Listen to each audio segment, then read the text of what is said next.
بسم اللہ الرحمن الرحیم الحمدللہ رب العالمین والعاقبۃ للمتقین والصلاة والسلام علی سید الانبیاء والمرسلین سیدنا مولانا محمد وآلہ واصحابہ اجمعین اما بعد فاعوذ باللہ من الشیطان الرجیم بسم اللہ الرحمن الرحیم ولا تقولوا لمن يقتل في سبيل الله اموات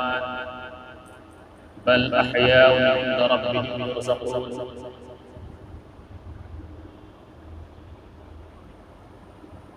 صدق اللہ العظیم۔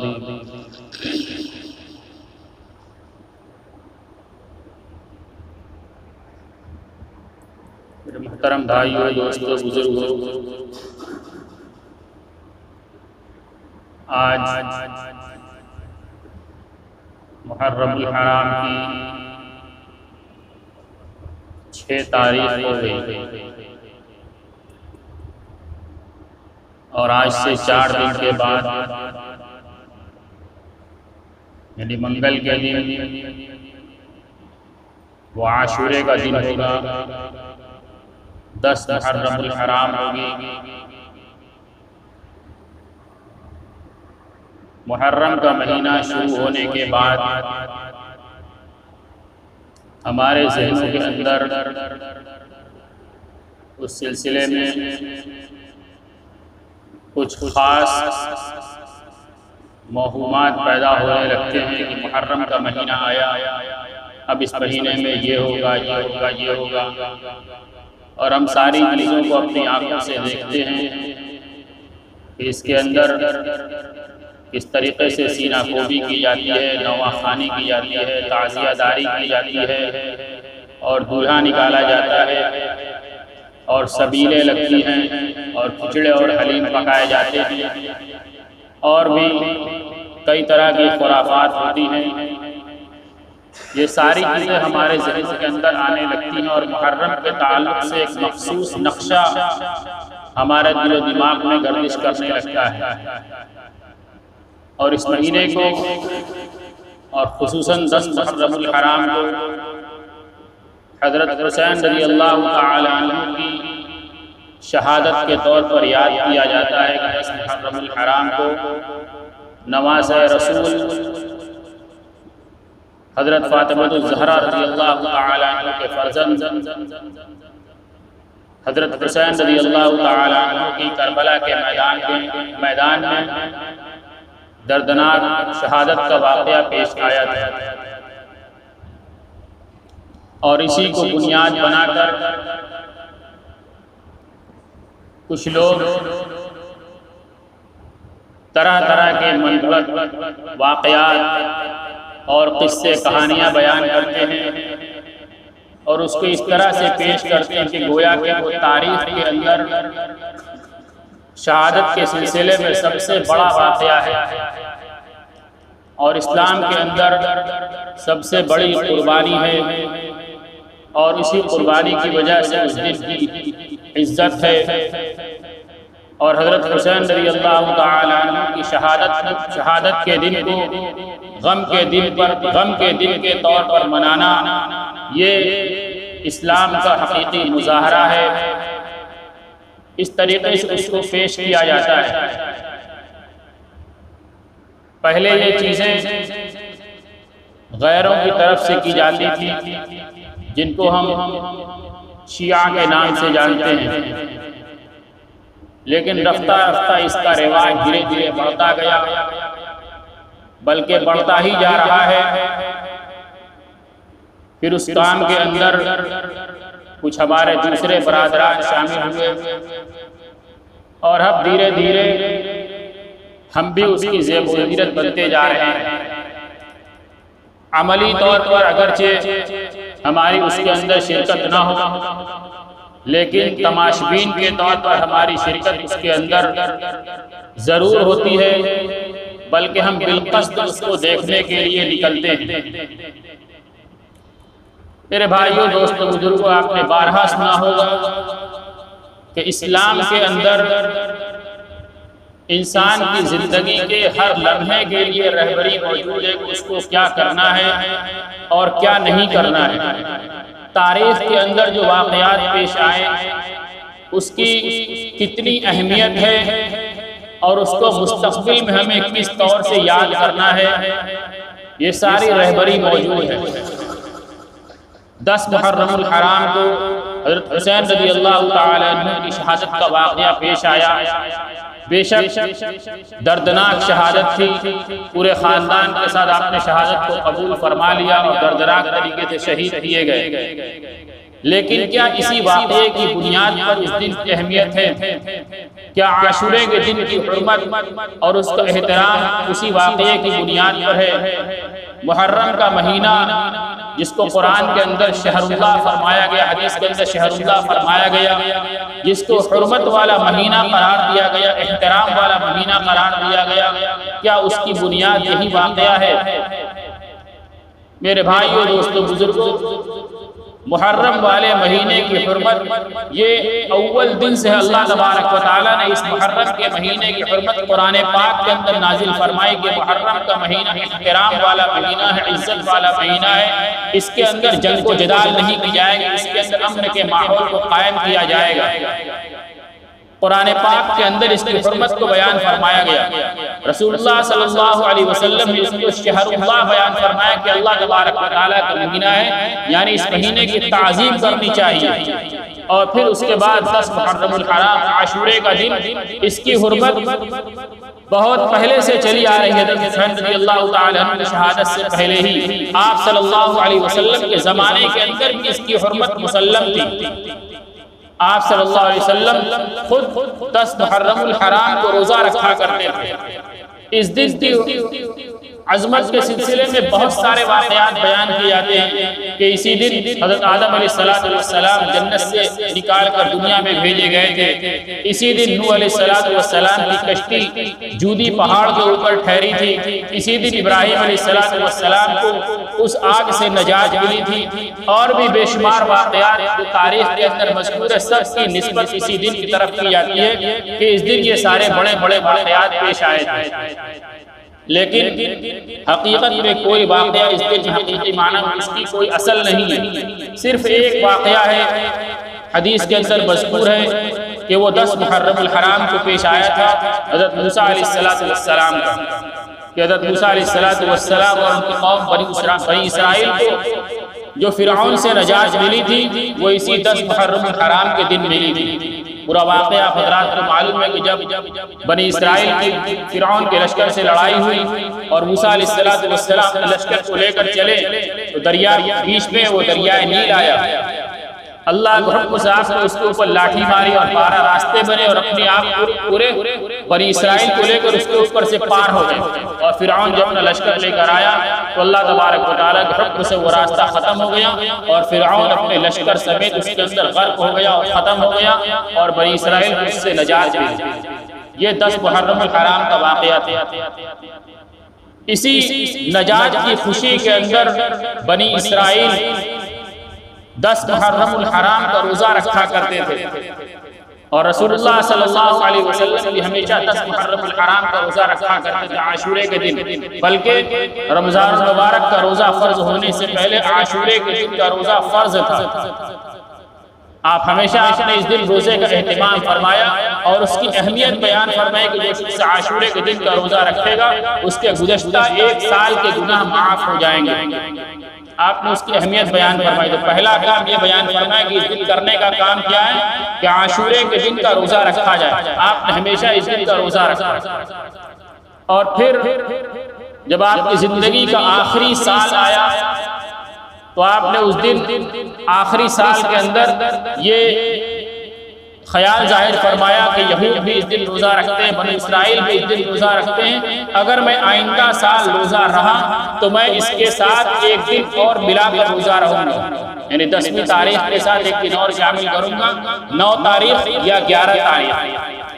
اسی لیے فقہا نے یہ مسئلہ لکھا ہے کہ عاشورے کے دن کے اندر اگر کوئی شخص روزہ رکھنا چاہے تو اس کو ایک دن اور ملا لینا چاہیے، چاہے 9ویں تاریخ اس کے ساتھ شامل کر دیں، چاہے 11ویں تاریخ اس کے ساتھ شامل کر دیں۔ آپ صلی اللہ علیہ وسلم نے اس حدیث کے اندر یہاں یہ بیان فرمایا تھا کہ میں ان سے الگ کروں گا۔ آپ نے فرمایا خالف المشرکین خالف الیہود، کہ مشرکین اور یہود کی مخالفت کرو۔ کس چیز کے اندر آپ نے مخالفت کا حکم دیا تھا کہ یہود اور مشرکین کی مخالفت کرو؟ کس میں؟ کیا وہ کسی گناہ کے کام کے اندر ملوث تھے، کوئی غلط کام کر رہے تھے، اسلام کے خلاف کوئی کام کر رہے تھے؟ وہ تو ایک عبادت کر رہے تھے، روزہ رکھ رہے تھے، عظیم الشان عبادت تھی، لیکن رسول اللہ صلی اللہ علیہ وسلم نے یہ بات بھی بیان ارشاد، یہ بات بھی برداشت نہیں فرمائی کہ مسلمان عبادت کے اندر بھی ان کی مشابہت اختیار کرے، بلکہ آپ نے فرمایا کہ ان سے فرق کرو، ان کی مخالفت کرو۔ وہ صرف 10 کا روزہ رکھتے ہیں، تم اس کے ساتھ ایک دن اور شامل کرو۔ جب آپ نے عبادت کے اندر بھی ان کی مشابہت کو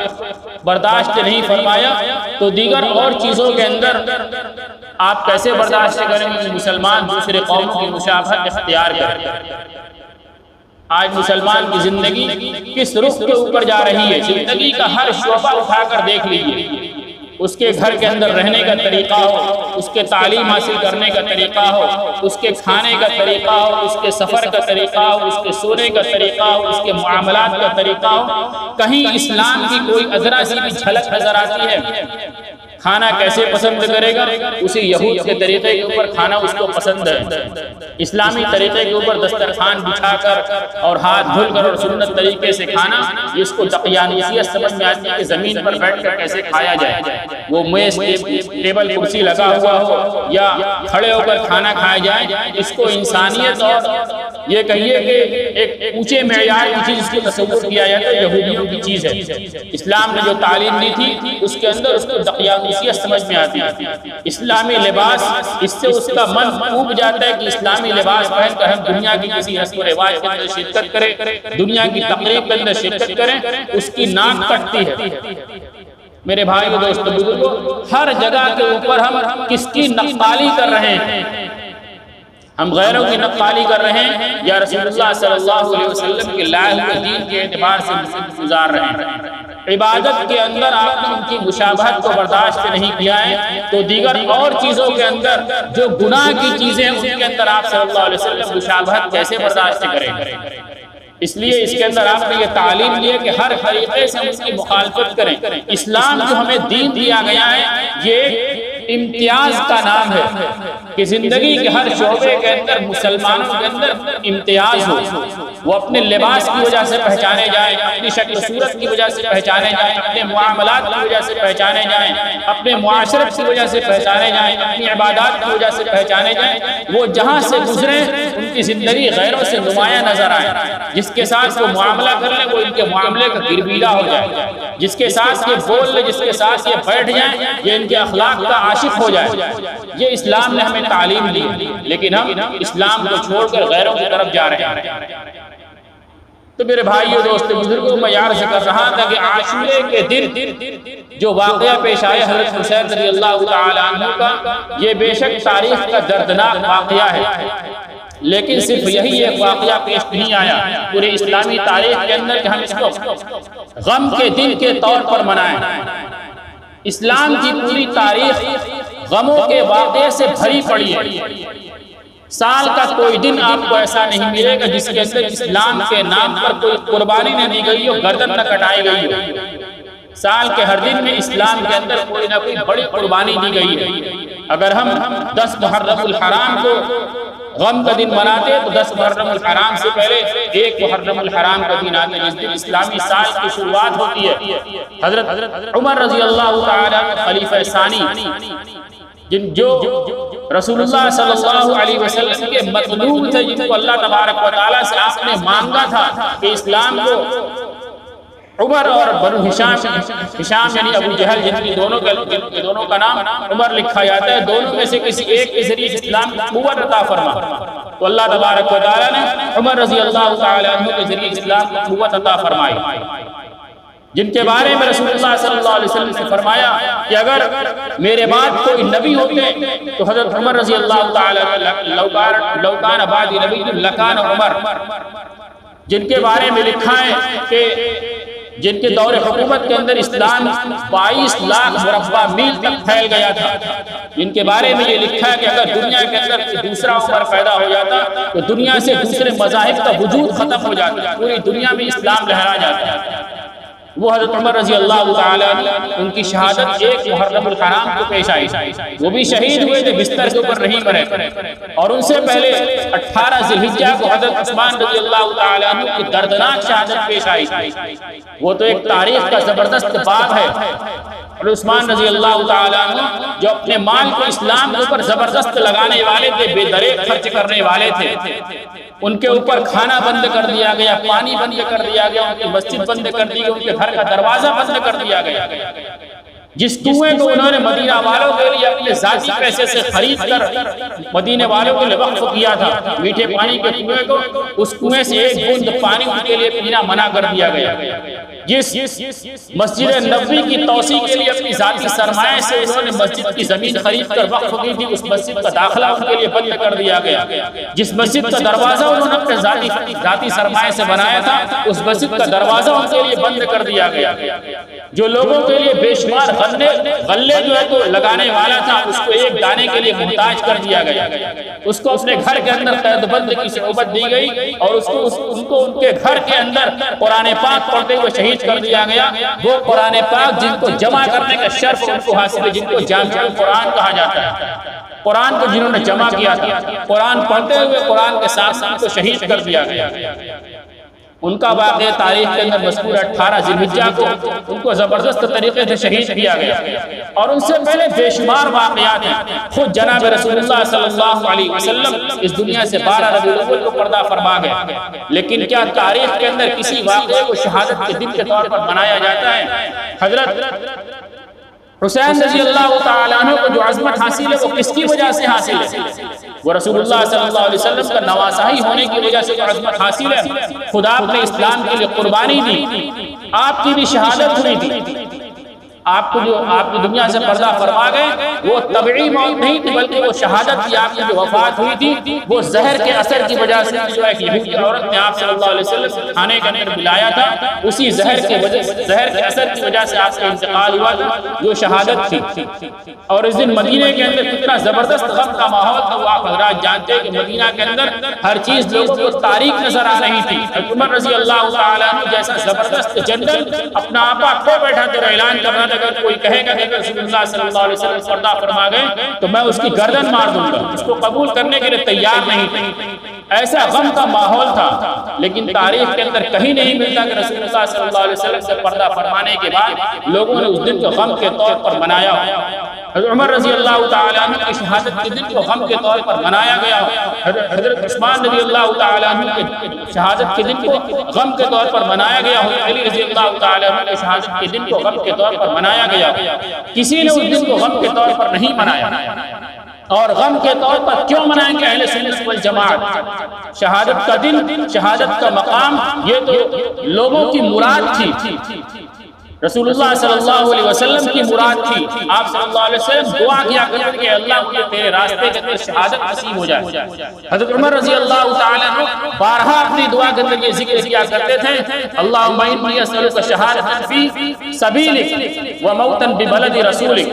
کہ اللہ میں تیرے راستے کی شہادت مانگتا ہوں اور تیرے نبی کی دیار کے اندر موت مانگتا ہوں، تیرے راستے کی شہادت کی ملے اور وہ ایسی شہادت ہو جو تیرے نبی کی دیار کے اندر، یہ دعا تھی، اور دعا من حرف بحرف قبول ہوئی، مدینہ کے اندر تو شہادت کی، اور دیگر صحابہ کرام اسی طریقے سے شہادت کو مانگا کرتے تھے۔ ایک صحابی کے بارے میں زبردست واقعہ ہے، آپ نے بارہا سنا ہوگا اس واقعے کو، کہ ایک موقع کے اوپر جب ان کو جنگ کے اندر ان کے اوپر ضرب لگائی گئی، ان کو مارا گیا، ان کی زبان سے کیا کلمہ نکلا تھا؟ فزت ورب الکعبہ، رب کعبہ کی قسم میں تو کامیاب ہو گیا، جس نے تلوار ماری تھی اس کے دل کے اندر سوال پیدا ہوا کہ میں اس کو مار رہا ہوں، دنیا سے جا رہا ہے اور نعرہ دے رہا ہے کہ میں تو کامیاب ہو گیا۔ فوراً رسول اللہ صلی اللہ علیہ وسلم کے پاس ہے کہ معاملہ کیا، میں اس کو مار رہا ہوں، یہ مر رہا ہے اور کہہ رہے کہ میں خدا کی قسم میں کامیاب ہو گیا۔ تو مسلمانوں نے اس کو بتایا کہ اسلام کے نام پر جان دینا یہ زبردست مقام ہے، اللہ تبارک و تعالیٰ کی بارگاہ کے اندر وہ مقبول ہو گیا۔ تو اس نے فوراً اس واقعے کی بنیاد پر اس شخص نے وہیں پر اسلام قبول کیا۔ آپ صلی اللہ علیہ وسلم خود جو ہے تو شہادت کے مقام کو بیان فرماتے ہیں کہ لَوَدِدْتُ أَنْ أُقْتَلَ فِي سَبِيلِ اللَّهِ ثُمَّ أُحْيَا ثُمَّ أُقْتَلْ ثُمَّ أُحْيَا، کہ میں چاہتا ہوں کہ میں اللہ کے راستے کے اندر مجھے شہید کیا جائے، پھر مجھے زندہ کیا جائے، پھر شہید کیا جائے، پھر زندہ کیا جائے، پھر شہید کیا جائے۔ یہ آپ صلی اللہ علیہ وسلم کا مطلوب تھا۔ تو شہادت یہ تو مسلمانوں کی مراد ہے، اور 10 محرم الحرام کو حسین رضی اللہ تعالیٰ عنہ نے شہادت کا پیش آنا یہ خود ان کے لیے عظمت کی چیز ہے کہ اتنی بابرکت دن کے اندر ان کی شہادت پیش آ گئی۔ پھر اس دن کو ہم غم کے طور پر کیوں منائیں؟ یہ تو مسلمانوں کی مراد ہے کہ ان کی شہادت نصیب ہو جائے۔ قرآن کے اندر فرمایا کہ جو میں نے آیت شریف کے اندر پڑھی تھی کہ وَلَا تَقُولُوا لِمَنْ يُقْتَلُ فِي سَبِيلِ اللَّهِ أَمْوَاتٌ، کہ جو شخص اللہ تبارک و تعالیٰ کے راستے میں شہید کر دیے گئے ان کو مردہ مت کہو، ان کو مردہ مت کہو، وہ اللہ تبارک و تعالیٰ کے یہاں ان کو رزق دیا جاتا ہے، اللہ کی بارگاہ میں ان کو رزق دیا جاتا ہے۔ قرآن میں دوسری جگہ پر ارشاد فرمایا گیا فَرِحِينَ بِمَا آتَاهُمْ، کہ اللہ تبارک و تعالیٰ ان کو جو دیا ہے اس کے اوپر وہ خوش ہیں اور ان کو کوئی غم نہیں ہے، اور وہ یہ بھی جانتے ہیں کہ جو لوگ شہید ہو کر آنے والے ہیں ان کے اوپر بھی کوئی غم نہیں ہوگا۔ تو شہادت کا مقام یہ تو زبردست مقام ہے، ہر مسلمانوں کی مراد ہے، اس کے لیے کامیابی کی ضمانت ہے، کامیابی کی کنجی ہے۔ ہم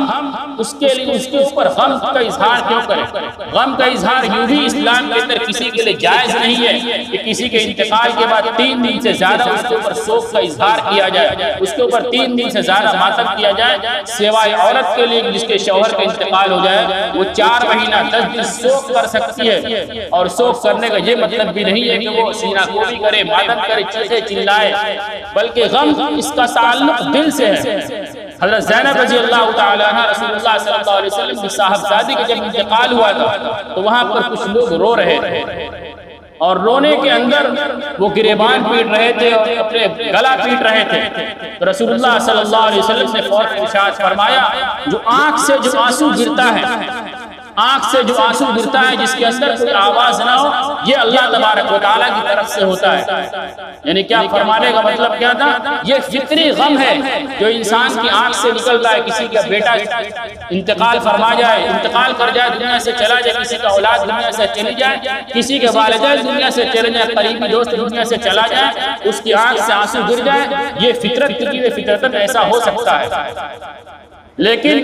اس کے اوپر سینہ کو بھی اس کے اوپر رسول اللہ صلی اللہ علیہ وسلم نے ارشاد فرمایا کہ سینے کو پیٹنا اور زبان سے آواز کو نکالنا یہ شیطان کی طرف سے ہوتا ہے۔ آپ نے دوسرے حدیث کے اندر یہ بھی ارشاد فرمایا من شق الجیوب فلیس منا، حدود جو شخص اپنے گالوں کو پیٹے، اپنے چہرے کو پیٹے اور اپنے گریبان کو چاک کرے وہ ہم میں سے نہیں۔ آپ نے ماتم اور نوحہ کے بارے میں زبردست منع فرمایا۔ تو غم تو ہو سکتا ہے لیکن غم کا اظہار یہ دنیا کے اندر 3 دن سے زیادہ کسی کے لیے جائز نہیں۔ دل کے اندر جو غم ہوتا ہے وہ تو ختم ہوتے ہوتے وقت کے ساتھ ختم ہوگا، لیکن یہ دل کا معاملہ چلے گا، زبان سے اظہار کرنے کی کسی کو اجازت نہیں ہے۔ حضرت حسین رضی اللہ تعالیٰ عنہ کی شہادت کا آج تو تقریباً 1380 سال کا زمانہ گزر گیا، اس کے بعد اظہار کرنا یہ رسول اللہ صلی اللہ علیہ وسلم کے فرمان کے پورے لفظوں میں مخالفت ہے۔ اور یہ مخالفت کس لیے کرتے ہیں کہ در حقیقت یہی حضرت حسین رضی اللہ تعالیٰ عنہ کے قاتل ہیں، اپنے قتل کے اوپر پردہ ڈالنے کے لیے یہ اس طریقے کا اظہار کرتے ہیں کہ ہم سے محبت کرنے والے ہیں۔ محبت کرنے والے جو ہوتے ہیں وہ تو ان کی عاشقی کا دم بھرتے ہیں، ان کے اعمال کے نقش قدم کے اوپر چلتے ہیں، وہ کوئی کام ایسا نہیں کرتے جس سے ان کو تکلیف پہنچے۔ ہم جو ماتم کرتے ہیں کیا اس ماتم سے رسول اللہ صلی اللہ علیہ وسلم کو خوشی ہوگی؟ کیا اس سے حضرت حسین رضی اللہ تعالیٰ عنہ کو خوشی ہوگی؟ خوشی تو جب ہوگی کہ جب انہوں نے جو تعلیم دی ہے ہم اس تعلیم کو اپنے سینے سے لگائیں۔ تو عاشق جو ہوتا ہے وہ اپنے معشوق کے نقش قدم کی پیروی کرنے کی اس کو تعلیم دی جاتی ہے، اس کو وہ مانتا ہے۔ تو میرے بھائی اور دوستو بزرگوں میں یاد کر رہا تھا کہ آج جو کچھ خرافات ہو رہا ہے اس کے اسلام سے کوئی تعلق نہیں ہے۔ اس محرم کے اندر کرنے کے صرف دو کام ہیں کہ 10ویں تاریخ کو روزہ رکھا جائے، اس کی فضیلت ہے، اور ایک اور کام جو ہے کہ حدیث کے اندر فرمایا گیا کہ جو شخص 10ویں تاریخ کو اپنے اہل و عیال پر وسعت کرے گا، وسعت کرنے کا مطلب کہ روزانہ جو وہ کھانا کھاتا ہے اس سے کچھ بڑھ کر مزید کھانا بنا لے، ایک طرح کا سالن بناتا ہے 2 طرح کا سالن بنا لے، کچھ الگ سے بنا لے، کچھ اہتمام کر لے، کچھ اچھا ان کو کھلا دے۔ فرمایا اللہ تبارک و تعالیٰ اس کی برکت سے پورے سال اس کے اوپر وسعت کریں گے۔ لیکن یہاں پر یہ بھی مسئلہ سمجھ لینا چاہیے کہ اس دن کسی خاص چیز کا انتظام کرنا کہ 10ویں تاریخ کو کھچڑا پکے گا، 10ویں تاریخ کو حلوہ پکے گا، یہ التزام یہ بدعت ہے۔ ہم کچھ بنا لیں، ہر سال بدل بدل کر بنا لیں، ہمارے دل کے اندر یہ بات ہو کہ اس دن کے اندر یہ بات، اس دن کے اندر اس چیز کا پکانا ضروری ہے۔ کسی چیز کا پکانا ضروری نہیں ہے، بس اچھا کر لیں، کچھ وسعت کر لیں، اللہ تبارک و تعالیٰ اس کی برکت سے پورے سال وسعت کریں گے۔ اللہ تبارک و تعالیٰ ہم سب کو کہنے سنت عمل کی توفیق عطا فرمائیں۔ ایک اعلان سماعت فرمائیں۔ آپ حضرات کو معلوم ہے کہ ہر سال انجمن اصلاح المسلمین کی طرف سے عاشورے کے دن مسجد بلال کی باغ میں جلسے کا انعقاد کیا جاتا ہے۔ اس سال اس کے اندر تھوڑی سی تبدیلی کی گئی ہے۔ ہر سال وہ جلسہ عاشورے والے دن صبح ہوتا ہے، لیکن اس سال 9 محرم کو عشاء کی نماز کے بعد 9:15 بجے سے وہ جلسہ منعقد کیا جائے گا۔ صبح کے بجائے رات میں کیا جائے گا، یعنی 9 محرم یعنی 9 نومبر 9 ستمبر دونوں دن برابر ہیں۔ 9 ستمبر بروز سوموار عشاء کی نماز کے بعد 9:15 بجے مالکی باغ کی مسجد میں انشاءاللہ جلسے کا انعقاد کیا جائے گا۔ آپ تمام حضرات سے خدمت کی درخواست ہے۔